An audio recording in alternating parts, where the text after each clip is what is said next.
Hi, ನಿಮಗೂ ಕೂಡ ಒಂದು ಫೋಟೋವನ್ನು ನಿಮ್ಮ ಫ್ರೆಂಡ್ಸ್ ಯಾರಾದರೂ ಇನ್ಸ್ಟಾಗ್ರಾಮ್ ಅಥವಾ ವಾಟ್ಸಪ್ನಲ್ಲಿ ಶೇರ್ ಮಾಡಿರ್ಬೋದು. ಒಂದು ಫೋಟೋವನ್ನು second P U C result date ಬಗ್ಗೆ ಒಂದು ಫೋಟೋವನ್ನು ವಿದ್ಯಾರ್ಥಿಗಳು ತುಂಬ ಶೇರ್ ಮಾಡ್ತಿದ್ದಾರೆ.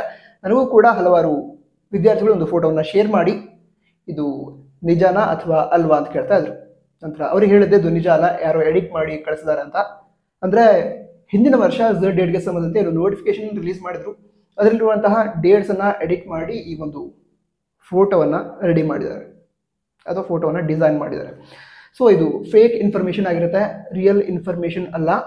ನಂತರ second P U C result date ಏನಿದೆ ಅಥವಾ ರಿಸಲ್ಟ್ ಏನಿದೆ ಅದನ್ನು ನಾವು ಏಪ್ರಿಲ್ 15ರ ಒಳಗಡೆ ಎಕ್ಸ್ಪೆಕ್ಟ್ ಮಾಡಬಹುದು. ನಂತರ ನ್ಯೂಸ್ ಪೇಪರಲ್ಲೂ ಕೂಡ ಏಪ್ರಿಲ್ 10ಕ್ಕೆ ರಿಸಲ್ಟ್ ಬರುವಂತಹ ಸಾಧ್ಯತೆ ಇದೆ ಅಂತ ಹೇಳಿದರು. ಹಾಂ, ಏಪ್ರಿಲ್ 10ಕ್ಕೆ ರಿಸಲ್ಟ್ ಬರುವಂತಹ ಸಾಧ್ಯತೆ ಇದೆ. ಅಕಸ್ಮಾತಿಗೆ ಬರೆದಿದ್ರು ಕೂಡ ಒಂದು 1 or 2 days ಡಿಫ್ರೆನ್ಸಲ್ಲಿ ಈ ಒಂದು second P U C result announce ಆಗುತ್ತೆ.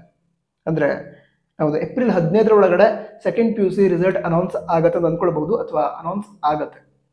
ಬಟ್ ಇವತ್ತು ನೋಟಿಫಿಕೇಶನ್ ಏನಿದೆ ಇದು ಫೇಕ್ ಇನ್ಫಾರ್ಮೇಷನ್. ನಾಳೆ ರಿಸಲ್ಟ್ ಡೇಟ್ ಅಂದರೆ ನಾಳೆ ಏಪ್ರಿಲ್ 3 ಇದರೊಳಗಡೆ ನೀಡಿರುವಂತಹ ಡೇಟ್ ಏನಿದೆ ಅದು ಏಪ್ರಿಲ್ 3. ಅವತ್ತು ರಿಸಲ್ಟ್ ಅನೌನ್ಸ್ ಆಗಲ್ಲ. ಏಪ್ರಿಲ್ 10 ಅಥವಾ ಅದರ ನಂತರ ಏಪ್ರಿಲ್ 15ರ ಒಳಗಡೆ second P U C result announce ಆಗುತ್ತೆ. ಎಕ್ಸಾಕ್ಟ್ ಡೇಟ್ ಅನೌನ್ಸ್ ಆದ ನಂತರ ಕೂಡ ಆದಷ್ಟು ಬೇಗ ಹೇಳ್ತೀವಿ.